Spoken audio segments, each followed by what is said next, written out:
Olá pessoal, tudo bem? Bom, a gente sabe que teve um probleminha no nosso sistema técnico, né, da informática e também na minha internet aqui que caiu, então eu decidi fazer essa aula hoje através desse canal. Então, vamos lá. Aqui ação, aula 5, providência de Deus. Uma coisa muito importante, gente, é a gente entender primeiro o que significa o termo providência. Providência que quer dizer prover, dispor, cuidar, né? No sentido mais amplo da palavra, é preparar tudo o que é necessário para que uma obra aconteça, deixar tudo bem planejado e com as condições favoráveis para que isso ocorra. Quando a gente fala de providência de Deus ou providência divina, é uma providência que vem do governo de Deus, da vontade infinita de Deus, em busca daquilo que nós chamamos de perfeição final. Nós fomos criados à imagem e semelhança de Deus, todas as coisas foram criadas por livre vontade e glória de Deus, mas na sua infinita bondade e vontade, Deus criou as coisas no sentido de uma caminhada, em um estado que nós chamamos de estado via, em estado de caminhada, de processo de aperfeiçoamento. Claro que não é bem correto usar o termo aperfeiçoamento, é como se não tivesse perfeito ainda. De fato, as coisas que Deus criou é tudo boa, é tudo perfeita naquilo que Ele designou. Porém, ela busca uma perfeição final, essa plenitude da perfeição, eu diria assim, né, em vez de colocar o termo aperfeiçoamento. E para que essa perfeição final aconteça, aprove ao bom Deus a própria providência divina. Ele vindo em auxílio da sua criatura e de tudo que ele criou, para que ela chegue à sua perfeição final. Né? Consiste assim num governo do mundo que abarca o que acontece na natureza e na história. Então, a providência divina está em tudo que existe no mundo, natureza, história, das coisas visíveis e invisíveis. Em tudo Deus provê. Né? Um poder, segundo Nostra Aetate, é o poder misterioso que está presente no desenrolar das coisas. As coisas estão se desenrolando, se desenvolvendo, mas nelas Deus está provendo a sua infinita misericórdia e vontade. Um ponto importante, a providência como um cuidado contínuo que Deus tem com as suas criaturas. Em tudo que existe, desde o princípio e no desenvolver das coisas, na história da criação, na história da vida humana e na própria história, digamos assim, no tempo e no espaço, em todo espaço, em todo tempo, Deus cuida de nós, Deus cuida da sua criação. Ele não está, digamos assim, sem olhar para aquilo que ele criou. Ele não está a uma distância infinita e não quis mais saber daquilo que ele criou. Pelo contrário, ele se aproximou tanto que enviou seu Filho para vir em nosso auxílio. Né? É uma verdade inseparável da fé em Deus, Criador. Deus atua em todas as ações das suas criaturas. E ele, até mesmo daquilo que é, entre aspas, mal, tira, né, o bem, ou seja, das consequências do mal, ele pode aproveitar o bem. A igreja anuncia a divina providência não por invenção. Né? Alguns podem dizer, deve ser uma invenção da doutrina da igreja. Não é invenção, né? Mas porque Deus se manifestou assim quando revelou na história do seu povo que a sua ação criadora e a sua intervenção de salvação estavam indissoluvelmente unidas. E podemos dizer assim, né, que a ação de Deus é a própria providência de Deus. E essa intervenção é quando, na sua providência, percebendo que a rota, o caminho traçado estava sendo desvirtuado, Deus vem e intervém na história. Vamos lembrar, providência é diferente, né? Providenciar é diferente de intervir.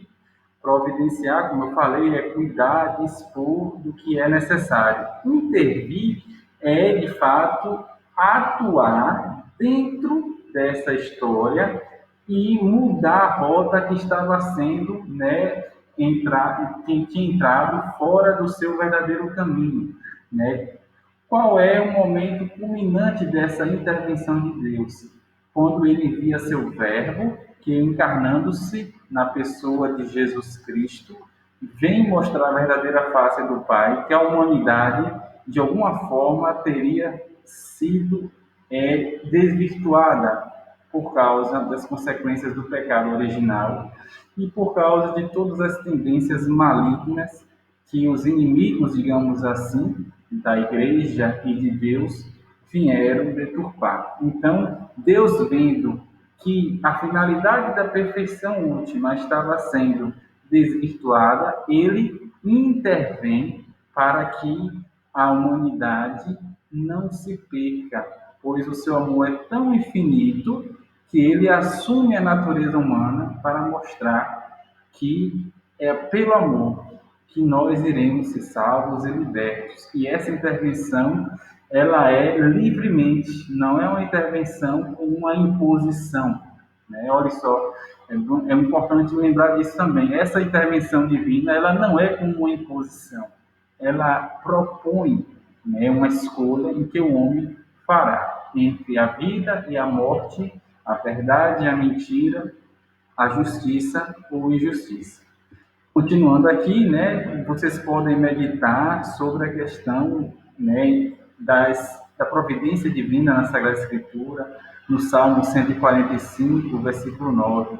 Deus é bom com todos e a sua misericórdia estende-se a todas as suas obras. E todas as suas obras, Deus estende a sua misericórdia. E esse estender a misericórdia é o cuidado providencial de Deus. Deus provê, Deus proverá, a sua misericórdia jamais nos faltará. Deus guarda e governa pela sua providência tudo o que criou, né? Tudo o que criou, Deus governa com a sua providência. Mas de que maneira? De uma maneira qual que através do ser humano e através do seu verbo Jesus Cristo, nós somos chamados a serem cooperadores. E isso é interessante lembrar também que no versículo 13 do capítulo 4 de Hebreus, diz assim: tudo está nu e descoberto a seus olhos. Aos olhos de Deus, tudo é transparente. Estamos todos, em outras palavras, pelados, ou seja, a transparência de Deus é clara e objetiva. Deus sabe tudo, vê tudo, governa de alguma maneira tudo aquilo que para ele concorre, porque na sua também infinita vontade, ele permitiu a nossa liberdade. Se nós não queremos sermos governados por essa misericórdia, por essa providência, Deus também não se afasta de nós. Ele permite a nossa escolha, mas isso não quer dizer também que ele seja um tirano. Pelo contrário, ele está mostrando o quanto nos dá a liberdade. Mas aí nós sabemos as consequências. Segundo o Catecismo da Igreja, número 303, a solicitude da Divina Providência é concreta e imediata, né? Cuida de tudo, desde os mais insignificantes pormenores até os grandes acontecimentos do mundo e da história. Essa ação concreta e imediata significa que Deus, ele não é uma subjetividade idealizada, ele não fica à mercê do sofrimento ou dos acontecimentos da história. De alguma forma, ele está presente em tudo e em todos, porém, de uma maneira, digamos assim, discreta, né? Invisível. Mas, se olharmos desde a criação, ele está de uma maneira muito concreta e imediata. Ao criar todas as coisas e criando o ser humano, dizer que é muito bom. ele está também de maneira concreta e imediata ao perceber que o ser humano, decaído pelo pecado original, necessitou com ele fazer uma aliança, tanto com seus pais, até a plenitude dos tempos, enviando seu filho Jesus, e de maneira concreta e imediata, ele vai providenciando todas as possibilidades que nos ajudem a alcançar a perfeição final, a verdadeira e gloriosa, digamos assim, presença infinita de Deus, onde o veremos face a face, onde tudo será, desculpa, será plenamente concretizado. E tudo aquilo que parece hoje estar, de alguma maneira, como um espelho nebuloso, se tornará claro e objetivo. Esta convicção implica que as coisas não sucedem por acaso ou por causalidade. Como eu falei, eu antes mesmo, quando eu era seminarista, eu não acreditava nessa ideia de sorte ou acaso. Algumas pessoas falavam assim comigo: você é uma pessoa de sorte. Eu falei: não, eu não acredito em sorte nem acaso. Tudo é providência divina ou vontade divina, ou providência ou vontade divina, porque, como bem sabemos, nenhum fio de nossos cabelos cai sem que seja por sua permissão, né? E assim é bom lembrar que existe essa naturalidade da queda do cabelo e existe a permissão e vontade de Deus na lei natural e também na concretização de sua infinita vontade, que é a nossa salvação, que é a nossa redenção, certo? Então, nesse sentido, o acaso é os jogos da sorte, se assim podemos dizer, são contra a natureza de Deus e contra a natureza dos filhos de Deus, principalmente nós, filhos adotivos pelo batismo.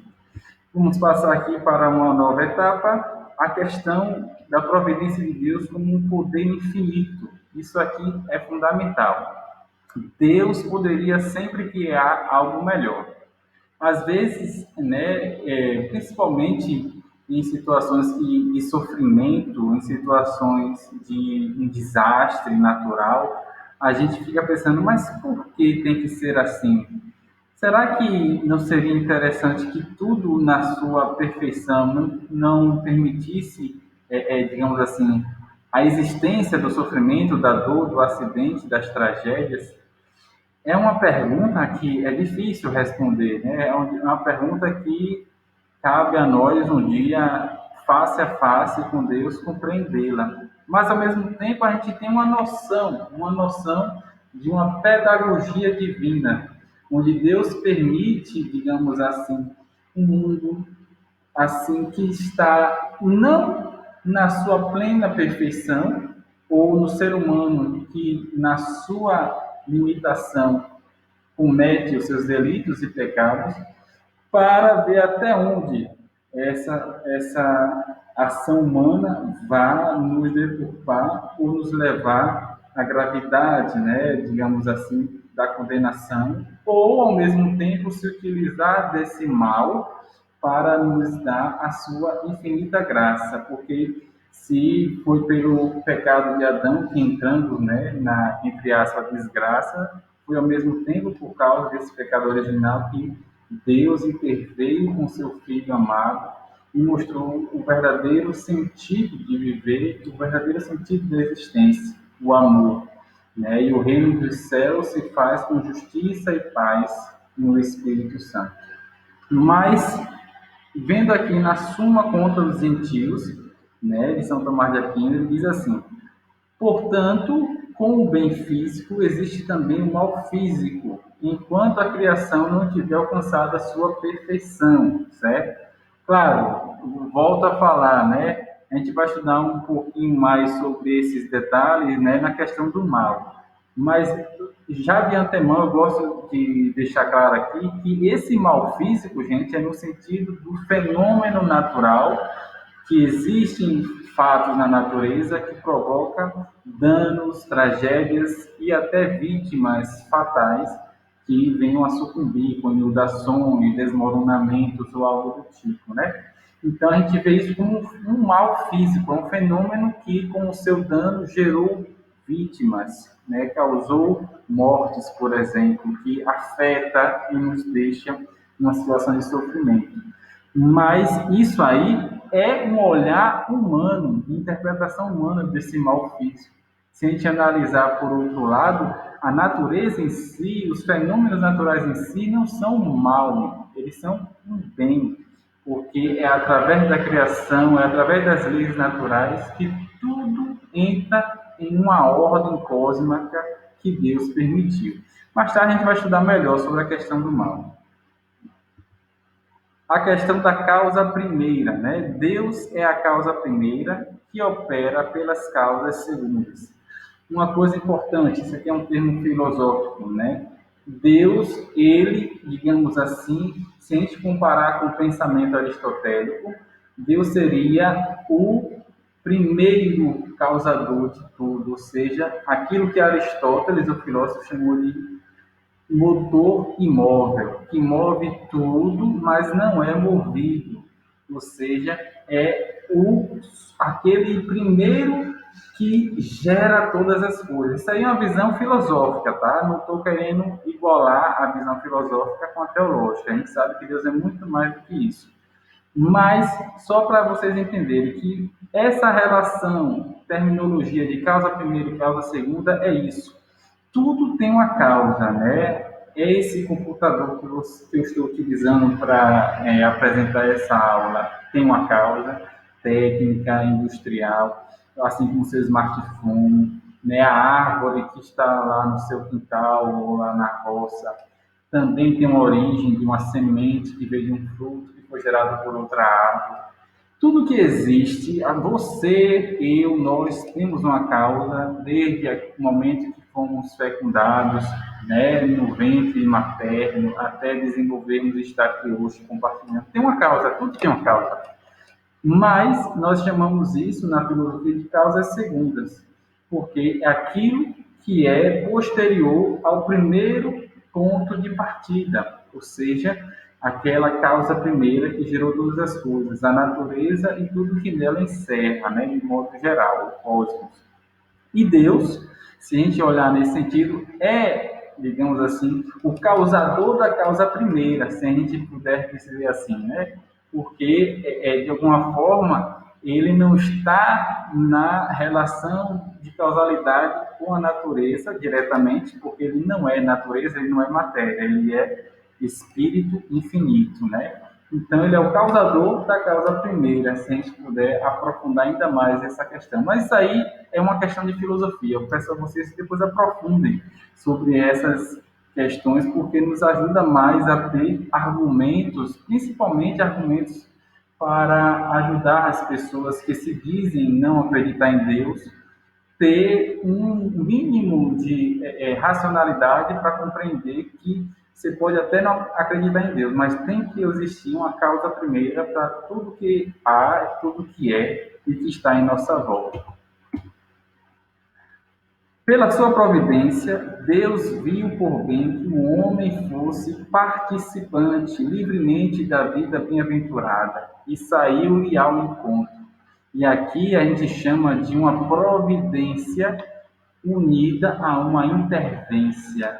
Deus providenciou tudo desde sua origem, mas o homem, na sua cegueira, desobedeceu, caiu no pecado original, afastou-se da sua verdadeira vocação, a santidade, e por isso Deus livremente, para que essa vida não se perca e que ela seja bem-aventurada, veio ao encontro de nossos irmãos e irmãs, de cada um de nós, através do seu verbo, o verbo encarnado, né? Porque, de alguma maneira, Deus, vendo que o homem, afastando-se da sua vocação, iria para outro caminho, ele vai intervir para que a rota seja contínua em busca da perfeição última, né? No homem, ou melhor, mas o homem pode não aceitar o chamamento também.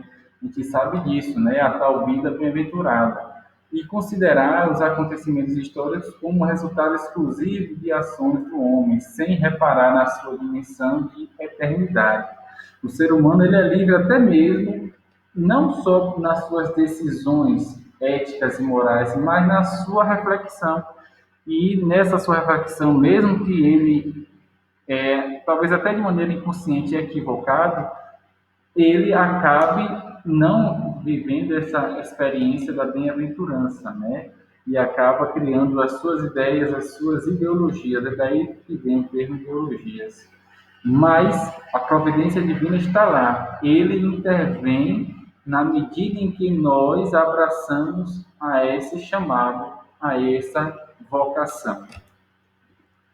O outro ponto importante, né, a providência infalível de Deus não força a ação livre das criaturas racionais, ou seja, lembrando, Deus não impõe, Deus propõe, ele não impõe a sua vontade, ele não impõe, quando ele intervém na vida humana, ele não vem para obrigar, tem que ser assim. Tanto é que a providência também não pode ser confundida com uma determinação, ou seja, uma ideia de determinismo, em que nós somos robôs de Deus e agimos de acordo com o que ele determinou, até mesmo no sentido de que, se eu estou falando aqui com vocês agora, é uma determinação, digamos assim, automática daquilo que Deus determinou. Não é bem assim, certo? Não é um determinismo, né? Não podemos confundir isso, porque Deus não força,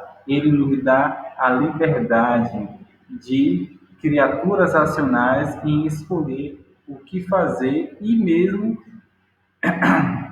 promover a sua vida profissional, vocacional e de relações sociais de modo geral, né? Nós sabemos disso, né? Não tem muita dúvida em relação a isso. A presença providente de Deus invade absolutamente tudo. E essa presença providente de Deus, eu diria que aqueles que vivem uma mística, eu testemunho a vocês que teve um período que algo estranho estava assim acontecendo comigo, que é como se eu tivesse sentindo uma presença forte, até mesmo quando eu estava trabalhando na faculdade, em que ao mesmo tempo que eu agia e vivia, parecia que Deus estava ali dizendo para ser assim, é para ser daquele jeito, ou até mesmo quando eu via um sinal de um atraso para chegar no trabalho, por acaso, mais tarde, eu tivesse observado que um ônibus tenha sido assaltado, exatamente o ônibus que eu teria pego para ir trabalhar, eu via nesse sentido que era Deus providenciando e evitando que eu fosse, digamos assim, afligido. Claro, existem situações que é possível, sim, que Deus venha a, de alguma maneira, intervir indiretamente para que algum mal não venha nos ocorrer. Mas isso não é como um determinismo, como eu falei para vocês. É, na verdade, uma resposta àquilo que o ser humano, em comunhão com Deus, solicita todos os dias. Vinde, ó Deus, em nosso auxílio, quando a gente ora, né, no breviário constantemente. E ele vem em nosso auxílio, mas é isso. Ele, antes de tudo, nos dá essa liberdade de escolher entre viver no seu auxílio ou viver do auxílio, do bel prazer da minha vontade egocêntrica, egoísta, né? Nem os lugares recônditos são problemas para o seu olhar, porque Deus vê a partir do interior do ser, né? Essa presença de imensidade. Meditem no Salmo 139, 7 e 10. Né?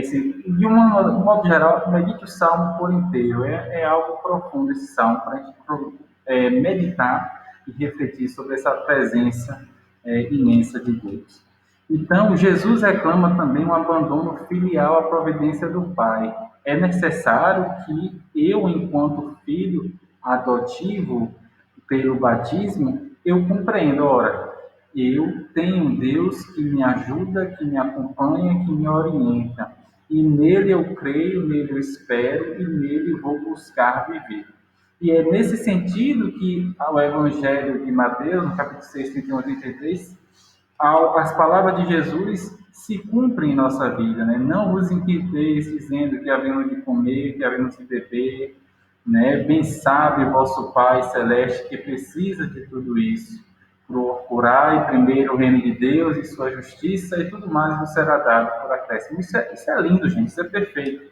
Né? Como a providência divina ela é tão presente no abandono filial. E isso quem é religioso, quem é religiosa, né, sente de maneira muito profunda, e mesmo sendo leigo, mas um leigo bastante engajado, sabe do que a gente está falando nessa passagem. Né? E muitos poderiam aqui hoje fazer o testemunho dessa experiência. Mas, ao mesmo tempo, esses muitos místicos, religiosos, leigos e leigas, de alguma maneira, sabem que isso não quer dizer um acomodo, né? Não é um comodismo, agora vou cruzar os braços e Deus vai fazer tudo por mim, as coisas vão cair do céu. Vocês sabem muito bem que isso aí seria uma banalização da providência divina, não é bem assim. Na verdade, isso quer dizer uma resposta de Deus àquilo que nós buscamos, né?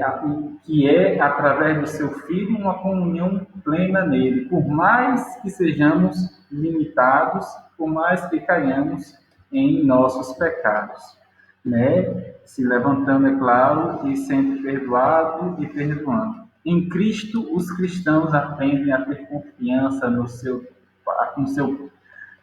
Pai Deus, né? E essa confiança é algo interessante. A providência de Deus, ela é tão certa na vida de suas criaturas, muito mais certa ainda nos seus filhos e filhas adotivos, né? Que compreendem que Ele não nos abandona e nos acompanha na história, no tempo, no espaço, nas coisas mais medíocres do dia a dia. Deus está presente na sua imensa presença de amor e de bondade. Não há nada para um cristão que não provenha da mão amorosa de Deus, essa mão amorosa que nos abraça, que nos perdoa, mas também nos corrige e que nos acompanha para a verdadeira perfeição. É essa a finalidade da providência divina, nos levar à perfeição última. E é essa, ao mesmo tempo, a finalidade da intervenção divina, evitar e entrar na nossa história para que a gente não perca o foco da santidade e, ao mesmo tempo, da perfeição última que Deus preparou para nós. E nós podemos ver através dos santos, ante as adversidades mais extremas, não deixam de invocar a Deus. Assim somos nós convidados. Né? A exemplo de São Tomás Moro, que pouco antes do seu martírio, né, disse: nada pode acontecer-me que Deus não queira. Tudo o que Ele quer, por muito mal que nos pareça, é na verdade, né, muito bom. Ou seja, é claro que isso aqui tem um detalhe que a gente precisa lembrar. Deus, ele não quer o mal. Tanto é que Thomas More vai dizer, por muito mal que nos pareça, né? Ou seja, às vezes o mal está na nossa interpretação, mas aquilo ali, às vezes, para Deus, ele vai tirar na consequência daquilo que é aparentemente mal, um bem. Agora, é claro, a gente lembra que são palavras humanas e de maneira humana limitada, né? Então, algumas frases são fortes, mas se a gente entender o seu contexto e quem a diz, a gente compreende e até se colocaria no mesmo lugar, né? De alguma maneira. Vamos lá, a questão agora da aula 6. A aula 6 iremos falar sobre o mal, certo? Eu gosto de sempre comentar um pouquinho da nossa gramática portuguesa. Na nossa gramática portuguesa, existe mal com L e mal com U, né? Mal com L e mal com U.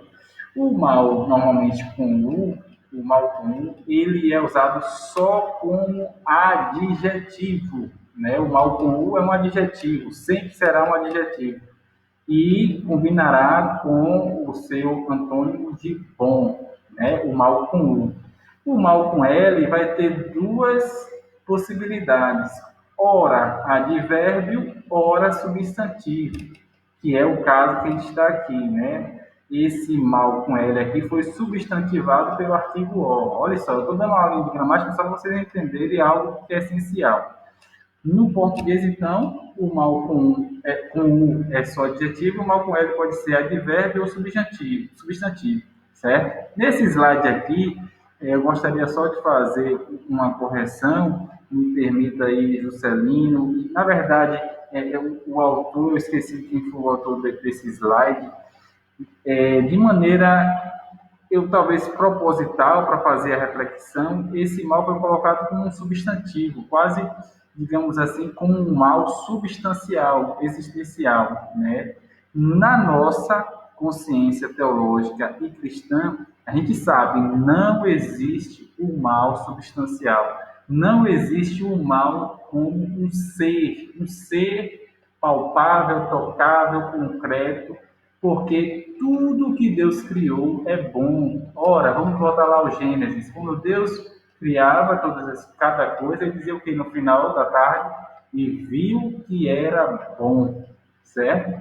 Nenhum momento, né, dos 6 dias da criação, Deus disse, e viu que isso é mal, ou que é o mal. Deus não criou o mal, o substantivo, ou seja, o ser substancial que representa o mal. Ele não criou o mal. Tudo que Deus criou é bom. Nesse sentido, o mal enquanto ser, gente, vamos deixar claro, não existe. Vamos explicar melhor aqui. Não sei se vai ajudar ou atrapalhar, mas é assim. O mal, não o mal, ou seja, existe aqui o mal antes da vírgula sem um artigo, que é um mal adverbial, como um modo de ser ou de agir, um modo de, digamos assim, causar algum dano, é um advérbio, certo? É a característica, né, adverbial de uma ação verbal, ou seja, de ação feita ou cometida por alguém. Agora, o mal não é possível teologicamente. O mal como substância existencial não é possível. O mal existe, ou seja, mal, advérbio, adjetivo, no sentido de atributo de algum ser que cometa alguma coisa que gere dor, sofrimento ou uma sensação de imperfeição, ruim. Mas o mal, substantivado como um ser, não. Esse mal, teologicamente falando, não existe, certo? Eu estou falando no sentido teológico. Outros pensamentos, talvez filosóficos, e no sentido mesmo gramatical, existe, tanto é que está aí, mas eu estou falando no sentido teológico, Deus não criou o mal substancial como ser. Vamos lá? O ser humano adverte a existência de um mal, né? Ou seja, eu até sinalizei aqui de um mal no sentido de que o ser humano interpreta que exista um mal essencial, substancial, que provém da natureza. É uma interpretação humana. Nós sabemos que os pensamentos de Deus estão tão longe que os nossos, mas é o que nós temos, e a gente busca se utilizar dele para compreender Deus e as coisas de Deus. Então, fenômenos que aparecem como que ligados aos limites próprios das criaturas, nós caracterizamos como ruins, ou seja, damos a ideia de mal adverbial ou adjetivo como característica desses fenômenos. O homem naturalmente quer viver e viver com bem-estar material, certo? Em todos os sentidos, ninguém quer viver em mal-estar material ou mesmo psicológico, pessoal, profissional. Todos queremos viver um bem-estar material. Se deixa levar pela visão terrena, qualquer atentado contra esta situação é sentido como um mal. Sobretudo se implica a morte, ante a qual os outros males se consideram menores. Né? Quando diz aqui mal, o bem-estar material em todos os sentidos, né? Físico, psicológico, social, enfim.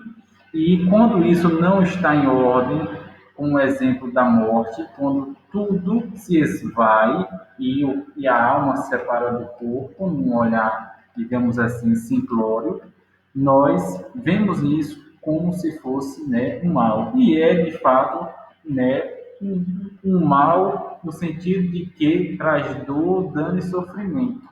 Por quê? Porque nós bem sabemos, Deus não nos criou para a morte. Deus não nos criou para o sofrimento nem para a dor. Então, nós temos essa clara tendência e objetiva de ver que há nisso, né, nessa dor, nesse sofrimento, algo de ruim. Costuma distinguir-se entre mal físico se produz no mundo da natureza, como consequência da imperfeição material, né? E mal moral se produz pelo desvio da livre decisão dos anjos e dos homens no caminho até o seu destino último, né? Esse aí é o mal moral, que é o pecado. Ou seja, nós vemos aqui, mais uma vez, a característica que a gente chama de mal físico. Aquilo que no fenômeno produz alguma imperfeição, danos, né, como eu dei o exemplo de desastres naturais, e o mal moral. Esse mal moral, que é, na verdade, o desvio por livre decisão, né, o desvio de conduta ética, de conduta legal, nesse sentido de legalidade divina, daquilo que é vontade e mandamento divino, entre os homens e até mesmo os anjos livremente podem cometer, porém a diferença é que enquanto o homem tem a graça do perdão, os anjos não podem ser perdoados, porque são criaturas perfeitas. E quando livremente decidem desviar-se daquilo que foi projetado como sua missão, ele assume de fato uma total, plena consciência de que se desviou da verdade e não há condição de perdão. Isso é interessante, tá? Vamos lá, o mal, eu coloquei aqui o asterisco, né, só para lembrar, toda vez que você vê esse asteriscozinho, eu coloquei só para lembrar que não é o mal como uma substância, como um ser, mas sim como característica, adverbial, atributo, adjetivo, certo? São Basílio diz assim: não caias em supor que Deus é a causa da existência do mal, nem em imaginar que o mal tenha subsistência própria. Olha só, São Basílio está dizendo o seguinte: primeiro, Deus não é causa do mal. Ora, por quê? Porque o próprio mal não tem subsistência própria, ele não existe por si.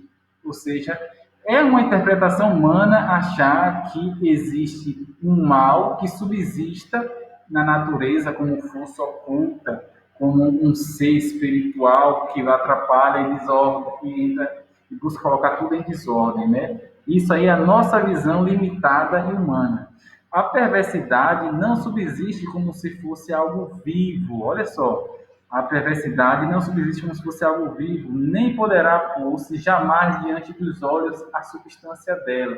Por isso que esse mal, ele não é substantivo, né, no sentido substancial, ou um nome dado a um ser, como se existisse verdadeiramente, porque o mal é a privação do bem, certo? Isso aqui é interessante vocês meditarem, né?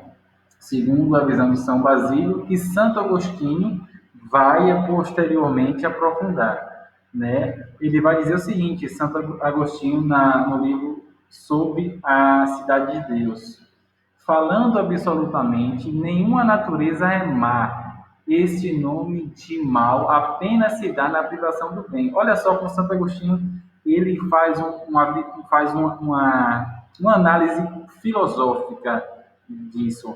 Ele diz o seguinte, que o nome é dado de mal apenas àquilo que é a privação do bem. Quando nós damos o nome àquele momento em que deixamos de fazer o bem, esse nome nós damos como o mal. Ou quando em um fenômeno, mesmo natural, digamos assim, gera danos, acidentes, vítimas, morte, a gente enxerga nisso a privação do bem, né? Ou seja, a gente não encontra um bem imediato nisso. E não há um bem imediato nisso. Por isso, nomeamos mal. Santo Agostinho quer dizer isso. Somos nós que nomeamos como mal. Mas o mal não é uma natureza, não é absolutamente uma essência ou substância, mas sim a privação do bem. Tanto é que, se de fato o mal fosse uma substância, né, como se fosse uma natureza má, existente e palpável, ou não mesmo palpável, mesmo que fosse espiritual, nós iríamos dizer o seguinte, que Deus é contraditório. E nós estaríamos, de alguma maneira, condenando Deus a dizer o seguinte: se existe o mal, a maldade, foi o Senhor que criou. E eu tenho certeza que, em sã consciência, sabemos que a maldade, o mal, não é fruto ou causa da vontade de Deus, ou Deus muito menos criou. Ele permite, principalmente no sentido de livre-arbítrio, ele permite o livre-arbítrio humano e o livre-arbítrio também angelical, mas é a escolha que fazemos que vai gerar aquilo que damos nome ao mal, né? Mas é, na verdade, a privação do bem. As nossas escolhas, que muitas vezes é negar-se a fazer o bem. Vamos lá. O catecismo diz o seguinte: os anjos e os homens, criaturas inteligentes e livres, podem desviar-se, né? Os anjos e os homens, criaturas inteligentes e livres. Somente nesse sentido, os anjos e os homens. Por acaso você já viu, né, um cachorro desviar-se da sua vocação, dizendo: olha, agora em diante não vou obedecer o meu patrão, não vou obedecer o meu domador, o meu dono, vou obedecer só a minha vontade e eu vou começar a morder todo mundo. Ou seja, você já viu um cachorro falando e agindo livremente, inteligentemente, desviando-se da obediência ao seu dono? Jamais, né, gente? Então, nós sabemos que a característica daquilo que damos ao que chamamos de mal, a privação do bem, é própria dos seres inteligentes e livres, certo? De fato pecaram. Foi assim que entrou no mundo o mal moral. O mal, nesse sentido aqui, como um adjetivo, ou melhor, como um advérbio, né? Ou seja, a forma de privação do bem por livre iniciativa do ser inteligente que escolheu não obedecer, não seguir a vontade do divino, né? E sim escolher a sua própria vontade e o seu bel prazer. Então, aqui é o modo pelo qual o homem agiu que gerou, então, o mal moral, né? Esse mal moral. Incomensuravelmente mais grave que o mal físico, né? Não precisaria nem comparar aqui, né? Nem se compara. Porque o mal físico, como eu falei, nenhum ser da natureza que seja privado de inteligência e liberdade é capaz mesmo de decidir o que fazer. Simplesmente ele age de forma vegetativa, nós chamamos de uma alma vegetativa, né? Uma alma que ela é, na verdade, impulsionada pela própria lei natural que nela está inerente. Deus não é, de modo algum, nem direta, nem indiretamente, causa do mal moral. No entanto, permite-o por respeito pela liberdade.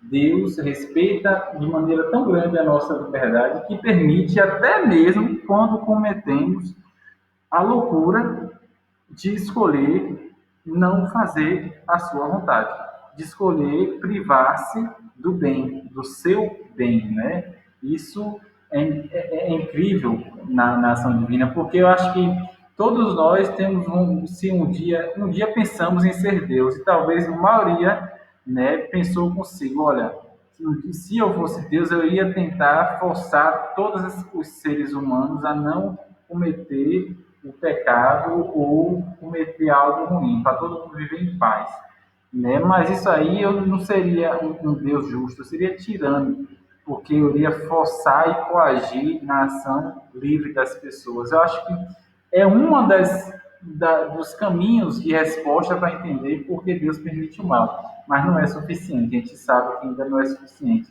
A plenitude que nós queremos, talvez, com certeza será quando estivermos face a face com Ele, para a gente tirar essa dúvida. Um outro ponto importante, a revelação dá-nos uma certeza de que toda a história humana está marcada, né, de uma maneira especial pelo fato original, livremente, cometida pelos nossos primeiros pecados. O pecado, né, que gerou o fato original, que gerou tudo aquilo de desordem, de ruindade, de maldade, foi no pecado original. O catecismo diz o seguinte também: neste pecado original, o homem preferiu-se a si próprio a Deus e por isso desprezou Deus. Constituído num estado de santidade, o homem estava destinado a ser plenamente divinizado por Deus na glória. Pela sedução do diabo, quis ser como Deus, mas sem Deus, em vez de Deus, e não segundo Deus. A gente pode até perguntar, mas, bom, talvez não seria então a culpa do diabo que Deus teria criado, que então esse diabo foi e, através de sua esperteza, seduziu nossos primeiros pais para quererem serem iguais a Deus, se alimentando daquela árvore do conhecimento do bem e do mal? A gente pode até pensar nisso.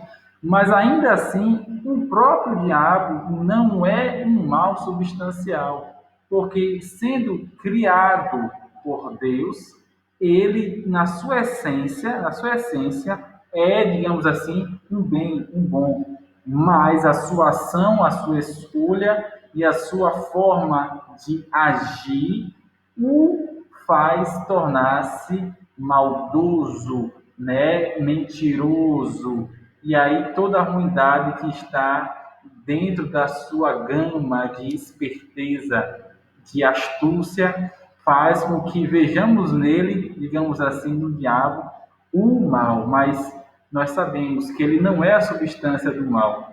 Ele, na verdade, na sua essência, enquanto criado por Deus, é bom. Ele é bom, porque Deus, tudo que criou, disse e viu que era bom. Porém, a sua ação, ela é maldosa, carregada de maldade. Por isso, de uma maneira adverbial, adjetiva, ele é mal, não de uma maneira substancial. E nós poderíamos até comparar certas pessoas que cometem atrocidades tamanhas, que apesar de suas atrocidades tamanhas, elas não deixam de ser criaturas, né, de Deus. Criaturas e muitas vezes batizadas, filhos e filhas adotivas de Deus. Ou seja, a bondade, a essência de Deus está ali, embora a sua ação moral é inegavelmente separada de Deus, porque não é vontade de Deus o pecado. O catecismo diz o seguinte: a harmonia em que viviam ficou destruída, o domínio das faculdades espirituais da alma sobre o corpo foi quebrado. A união do homem e da mulher ficou sujeita a tensões. Então, com o primeiro pecado, por causa da primeira desobediência, ocorre um desequilíbrio. E talvez, não sei se a gente pode dizer isso aí aqui é minha visão teológica, talvez a desordem também entrou na própria natureza, de alguma forma, né? Há quem diga, e algumas passagens indicam na Sagrada Escritura, que até os seres vivos, eles tinham harmonia perfeita com os nossos primeiros pais.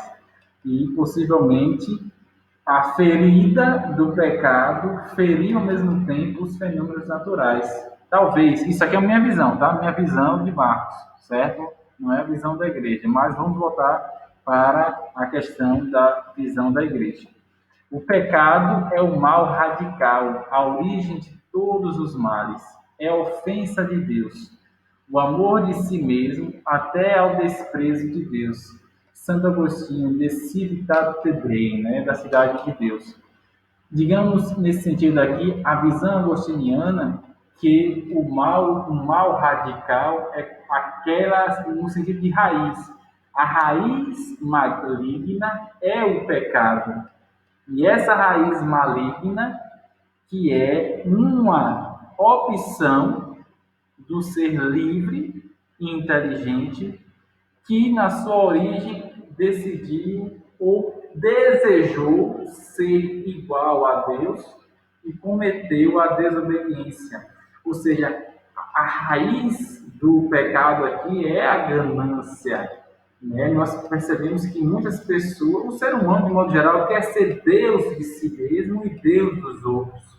E de alguma maneira é marcado isso na vida dos nossos primeiros pais, quando os nossos primeiros pais, ouvindo o que disse a serpente, olha, ele disse isso porque se vocês comerem do conhecimento do bem e do mal dessa árvore, vocês vão ser iguais a ele, iguais a Deus. Então existe então uma tendência, que diria assim, gananciosa do homem querer ser igual a Deus e por isso desobedecer aos mandamentos, à vontade de Deus, que é a nossa vocação à santidade, à justiça e paz. Outro ponto importante, o pecado é o verdadeiro mal, certo? Olha só que interessante aqui. O mal moral e radical, digamos assim, é o pecado. Claro, mais uma vez lembrando, o pecado, a gente sabe que não é substancial, a gente não vê, não toca, e mesmo não vendo nem tocando, nem é mesmo espiritual. O pecado é uma consequência da livre escolha do ser pensante, inteligente, livre, que escolhe não obedecer, mas sim desobedecer. Porque dele provém os outros males no mundo. Né? Aqui a gente pode perceber entre os quais se encontrava o mal físico. Olha só, eu pensava que era uma visão pessoal, mas parece porque aqui não tem a citação, mas possivelmente é uma citação do catecismo, né? Que possivelmente por causa desse mal radical, moral, da desobediência dos nossos primeiros pais, consequência ferida em todos os demais, as demais gerações, gerou também o mal físico. As consequências do pecado são devastadoras. Inveja, sofrimento, dor, né? E voltando à questão, a tristeza, a corrupção, cegueira, se a gente voltar à questão também da consequência do pecado humano gerando em si um mal físico nos fenômenos da natureza, se a gente comparar a devastação que o homem tem feito na natureza, né, nós podemos perceber os problemas de rios, né, perenes que estão secando, né, por causa do desmatamento. Se a gente analisar as consequências da devastação, por exemplo, na Amazônia, que tem diminuído a quantidade de chuvas na região das cordilheiras não, do centro-sul, centro-oeste do Brasil, e de outras formas também a gente poderia exemplificar as queimadas também na Austrália, que tem afetado bastante os verões, o aquecimento global. A gente pode perceber que é sim uma ação pecaminosa humana, gananciosa, de agir sem equilíbrio, de maneira simplesmente consumista, se a gente puder assim comparar, e está gerando sim um desequilíbrio ambiental. Né? A gente pode comparar nesse sentido sim. Tanto é que as pesquisas apontam que o aquecimento global está intrinsecamente ligado à exploração, à destruição da natureza e o desenvolvimento industrial, né? Porque, infelizmente, esse mal físico de tantos desastres naturais tem sim uma indireta influência desses fatores humanos. Portanto, né, o mal radical continua não só por causa dos primeiros passos, mas por causa dos pecados atuais, que é fácil a gente botar a culpa no pecado original, né?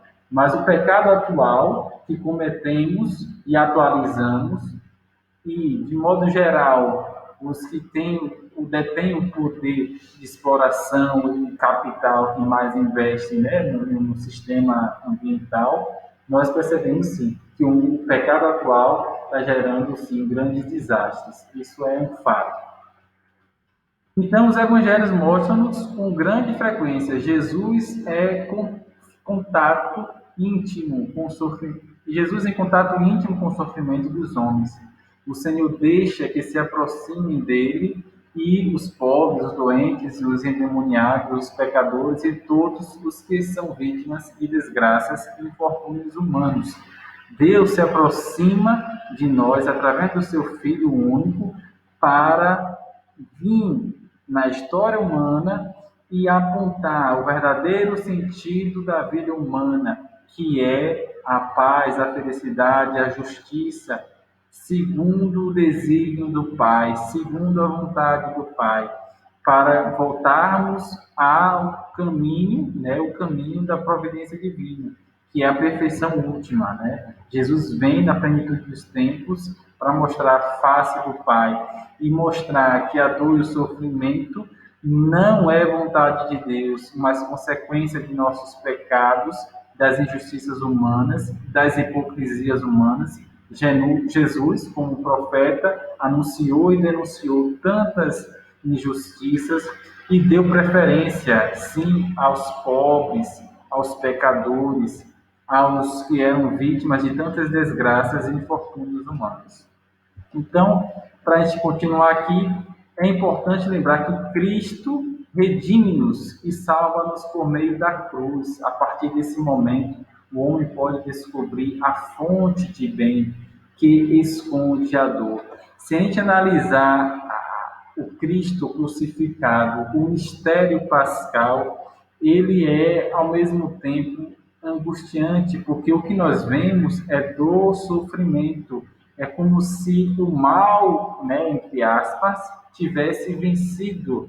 Mas olha só que interessante, na pedagogia divina, Deus se utilizou desse mal, dessa ação maldosa, da traição, da paixão, crucifixão e morte, acometida por aqueles que viam em Jesus como um usurpador e, digamos assim, um ideólogo da época que era contra o sistema social e religioso opressor, eles viam nisso que teriam vencido, mas na verdade estavam cumprindo o que a providência divina já tinha preparada, mesmo na antiga aliança, onde viria sim o Filho de Deus para assumir a dor humana. Ele tomou sobre si a nossa culpa e nos pagou com um preço, né, precioso do seu sangue.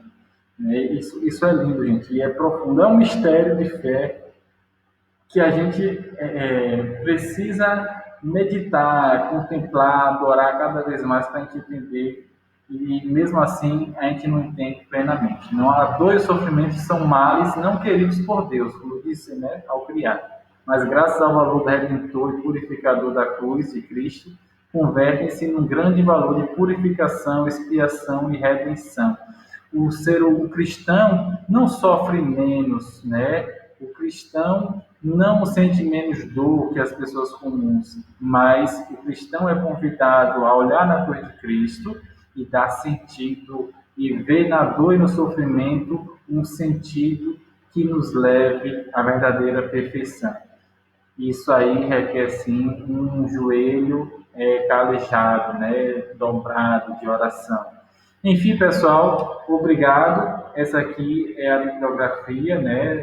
Que vocês podem depois pesquisar para aprofundar o estudo de vocês.